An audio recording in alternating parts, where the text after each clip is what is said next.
तो उन्हीं जैन जी से इन्फ्लुएंस होकर के मोदी जी ने अपना मित्रों से फ्रेंड्स पर आए। आज या तो छात्र संघ चुनाव की घोषणा होकर रहेगी या हम सरकार को दो हाथ करने को यहाँ पर संपूर्ण छात्र शक्ति आई। हर बार अशोक गहलोत को रोते तो हम खुद कहते हैं कि अशोक गहलोत ने गलती करी है और भजन लाल भी गलती वही कर रहा है। जो जैन जी है वो दशा और दिशा दोनों बदलने की क्षमता रखता है। उनका संगठन 3 साल में आज पहली बार जागा है छात्र संघ चुनाव की मांग करते हुए। जब इन्होंने अपनी मैनिफेस्टो में कह रखा है छात्र संघ चुनाव करवाएंगे तो क्यों नहीं करवा रहे? इनका संगठन काम मर गया था क्या 3 साल से जो आज जाग के है? छात्रों को परेशान करना बंद करो और छात्र संघ चुनाव जल्द से जल्द चालू करो, नहीं तो ये छात्र बहुत ही उग्र रूप लेंगे और आपको अपने घुटने टेकने ही पड़ेंगे। और नहीं टेकोगे तो ये छात्र शक्ति जैसे पूर्व सरकार के घुटने टिकवाए थे वैसे इस बार आपके घुटने टिकवाने के काम करें। सरकार का कोई नुमाइंदा हमसे बात करने नहीं आया तो आज हम आर पार की मुड में है।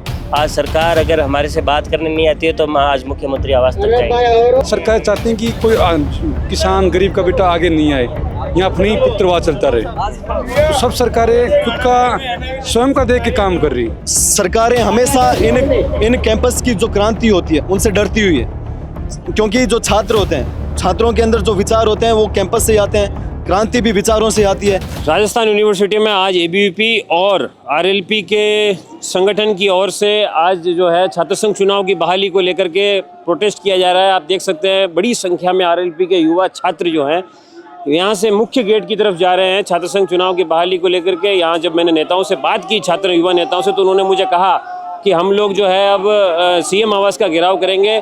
अगर आज सीएम ने छात्र संघ चुनाव का ऐलान नहीं किया तो आर पार की लड़ाई जो है आरएलपी का युवा लड़ेगा। और आप देख सकते हैं बड़ी संख्या में जो है आरएलपी के युवा अब यहाँ से मुख्य गेट की तरफ बढ़ रहे हैं। और आपको मैं बता दूं मुख्य गेट पर पहले से ही एबीवीपी का धरना जो है अभी चल रहा है और उस बीच आरएलपी के युवाओं का ये हुजूम जो है सीधा अब यहाँ से जो है मेन गेट की तरफ बढ़ रहा है। छात्र संघ चुनाव की बहाली को लेकर के आप लोग आज प्रोटेस्ट कर रहे हैं, क्या आगे की योजना रहेगी? क्यों सरकार आपकी बात नहीं मान रही? देखिए, पिछले 21 दिन से हम शांतिपूर्वक तरीके से छात्र संघ चुनाव की बहाली की मांग को उठा रहे थे, लेकिन सरकार का कोई नुमाइंदा हमसे बात करने नहीं आया। तो आज हम आर पार की मुड में है।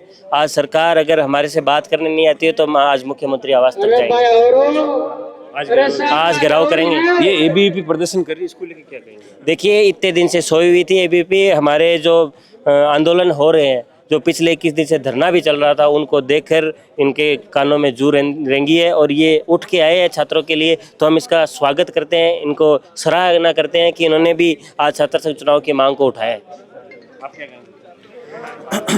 आज हम यहाँ पर सभी छात्र मिलकर के राजस्थान विश्वविद्यालय की जो संपूर्ण छात्र शक्ति है, वो राजस्थान के अंदर बंद पड़े 2 साल से छात्र संघ चुनाव है, उनकी बहाली की मांग को लेकर के आर पार की लड़ाई लड़ने के लिए आज सरकार के आमने सामने है। आज या तो छात्र संघ चुनाव की घोषणा होकर रहेगी या हम सरकार को दो हाथ करने को यहाँ पर संपूर्ण छात्र शक्ति आई। आपका संगठन पूरे प्रदेश में प्रभावी है, क्या आप राजस्थान के सभी विश्वविद्यालयों में आप इस प्रकार का प्रदर्शन करेंगे? अभी संपूर्ण राजस्थान के अंदर कहीं भूख हड़तालें चल रही है। छात्र संघ चुनाव बहाली के लिए हर महाविद्यालय के स्तर पर, हर जिले के स्तर पर हमने हमारे साथियों के साथ में प्रदर्शन किए हैं और आगे भी इसको हम बड़ी मात्रा के अंदर इसी महीने के अंदर करने का प्लान है। मोदी जी अब जैन जी को साधने की कोशिश कर रहे हैं, आप युवा हैं, क्या आपकी आवाज़ मोदी जी तक पहुंचेगी? क्या आप लोगों को लगता है कि मोदी जी इस संबंध में राज्यों को निर्देश देंगे या अपने पार्टी की जो सरकारें हैं उनकी वहां पर निर्देश करेंगे कि छात्रों की, युवाओं की मांग को सबसे पहले सुना जाए? युवा का उल्टा होता है वायु जिधर चलती है उधर हर चीज होती है और युवा जिस साइड होते हैं उस साइड जमाना चलता है। तो अभी हाल ही में आपने देखा होगा जंतर मंतर वाला प्रोटेस्ट, वो जैन जी ने चलाया था।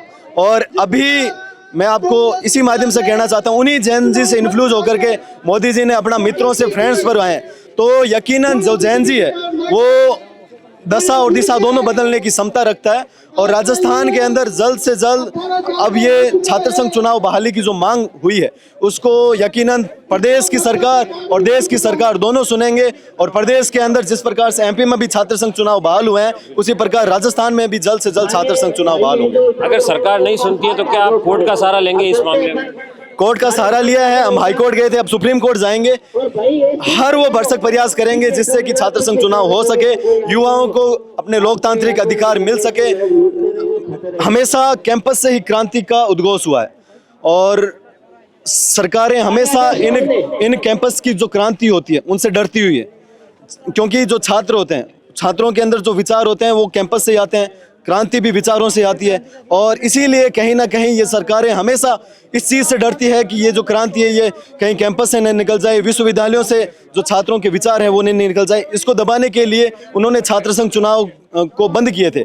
और ये जो क्रांति है, जो छात्रों की क्रांति है, जो छात्रों के विचार हैं, इसी से अब वापस राजस्थान के अंदर जो छात्र संघ चुनाव बहाली है वो होकर के रहेगी। शुभम रेवाड़ ने जिस तरीके से अनशन किया, आपसे पूछूंगा मैं, शुभम रेवाड़ ने जिस तरीके से अनशन किया और उसके बाद कलेक्टर वहां पहुंचे और उन्होंने जो बात रखी, समझौता हुआ, उन्होंने आश्वासन भी दिया है तमाम मांगों को लेकर के। 2 मांगे थी, राजस्थानी भाषा की मान्यता और छात्र संघ की बहाली। क्या कहेंगे आप? बस बात यही है कि हर एक प्रत्येक छात्र जो छात्र संघ चुनाव चालू करवाना चाहता है वो कोई भी तिथि करने के लिए तैयार है, चाहे वो भूख हड़ताल हो। उन्होंने 2 दिन पहले जल पीना भी छोड़ दिया था। माननीय पूर्व मुख्यमंत्री अशोक गहलोत जी ने उनका जलपान करवा के आए। माननीय पीसीसी अध्यक्ष गोविंद सिंह डोटासरा जी ने उनका भूख हड़ताल तोड़वाई। तो मेरे कहने का ये मतलब है कि छात्रों को परेशान करना बंद करो और छात्र संघ चुनाव जल्द से जल्द चालू करो, नहीं तो ये छात्र बहुत ही उग्र रूप लेंगे और आपको अपने घुटने टेकने पड़ेंगे। और नहीं टेकोगे तो ये छात्र शक्ति जैसे पूर्व सरकार के घुटने टिकवाए थे वैसे इस बार आपके घुटने टिकवाने के काम करेगी। ये बताइए कि जो जितने भी नेता हैं आज के समय में, सारे छात्र संघ और इन जरिए विश्वविद्यालयों से ही राजनीति की शुरुआत होती है। अभी भी कई एमएलए ऐसे हैं जो यहाँ छात्र संघ अध्यक्ष रह चुके हैं। क्या कहेंगे, क्यों सरकार ने रोक लगाई, क्या वजह रही है? कहीं ना कहीं सरकार को ये डर लगता है कि जो युवा जो विश्वविद्यालय निकल जाते हैं ना, वो छात्रों की आवाज़ उठाते हैं, गरीबों की आवाज़ उठाते हैं। और जो नेता होते हैं उनको जो पुत्र मोह का वो होता है, कुछ बेटों का करते हैं, उनकी राजनीति खत्म हो जाती है। यहाँ जो आता है वो गांव की पृष्ठभूमि से आता है, उसको एक मंच मिलता है राजनीति का। तो यहाँ पे जो भी सरकार चाहते हैं कि कोई किसान गरीब का बेटा आगे नहीं आए, यहाँ अपनी पुत्रवाद चलता रहे। तो सब सरकारें खुद का स्वयं का देख के काम कर रही, ये बात। क्या कहेंगे भैया? आज सरकार से मांग आप लोग कर रहे हैं, उनके भी संगठन वाले मांग कर रहे हैं, क्या मामला क्या है? उनका संगठन 3 साल में आज पहली बार जागा है छात्र संघ चुनाव की मांग करते हुए। जब इन्होंने अपनी मैनिफेस्टो में कह रखा है छात्र संघ चुनाव करवाएंगे तो क्यों नहीं करवा रहे? इनका संगठन काम मर गया था क्या 3 साल से जो आज जाग के आया है? और ये हर बार अशोक गहलोत को रोते हैं। तो हम खुद कहते हैं कि अशोक गहलोत ने गलती करी है और भजन लाल भी गलती वही कर रहा है। तो आने वाले इनको पंचायती राज चुनाव हो, नगर निगम के चुनाव हो या विधानसभा के चुनाव हो, इनको दिन में तारे दिखाने का काम हम सब भी युवा करेंगे।